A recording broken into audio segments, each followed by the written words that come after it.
Hi guys, and welcome to another video, and in this video we're going to take a look at the Sandisk Professional G Drive, and this is the 6TB version.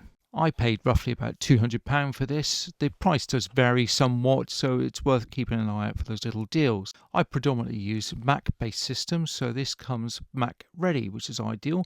You can reformat it and you can use it for Windows. This is the USB-C version. I've decided to make this video because I feel that a lot of reviews about this have been quite unfair, and they keep saying how unreliable and how noisy it is. I've been using this drive for nearly 2 years and it's caused me no issues at all. Inside the box you get the very basics: the drive itself, a data cable that's just under 1 meter long and it's quite a powerful one, and also a universal power adapter that allows you to change the plug ends and has several different attachments with which you can play with depending on which country you're from. The power cable is approximately 1.8 meters long. The drive is very sleek and yet robust in appearance, as it's predominantly made of metal with a few plastic accents. As mentioned before, this drive comes Mac ready and it actually weighs quite a bit, nearly 2 kilograms. That's by no means a light drive. This doesn't mean you should throw it around or indeed sling it in your rucksack. This is for desktop use only. At the rear of the drive you've got the on-off button, power input, LED light and data point. Either side of the drive you've got side mounting points, so you can get it securely fastened to some sort of rail system you might have in your office.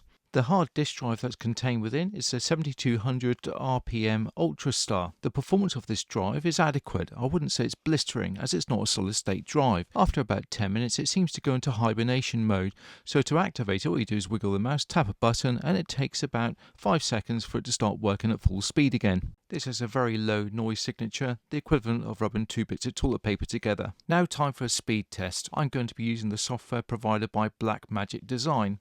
I'm not expecting anything amazing from this, as it's designed for mass storage. According to the literature that comes with the drive, you should be expecting in the region of about 280 megabits per second. Clicking the start button, we can see it rising quite quickly. Immediately it's going above 200. I have this drive connected to a Thunderbolt 4 port, so I was expecting a little bit better than this. However, after testing, it did turn out to be just over 240. The read speed turned out to be roughly the same as the write speed. After a further test, I managed to get the write speed up to 242. I will overlay that now so you can see that. Is it good enough for editing? Well, in my opinion, I think it is, as long as you're patient. So if it's the only external drive you've got, then yes, you can certainly put up with it. It's not that horrific. There is a huge cost difference and size difference, if you notice, by looking at the Sandisk Extreme Pro, which I have here. It's also about 1000 megabits per second read-write. So it's infinitely faster, infinitely smaller, and also extremely expensive. I've used both of these drives independently of each other for editing to see how I can get on with them, and obviously the Extreme Pro is much more suited to editing on the go. This drive is perfect for what it is, which is an external hard drive that's well made and it looks nice and it works, and to my mind it's very reliable. For some this might be too slow, for me it's not, but I guess if you're editing 6K and beyond then it probably is too slow, but it's still a great storage device and more importantly it looks wonderful.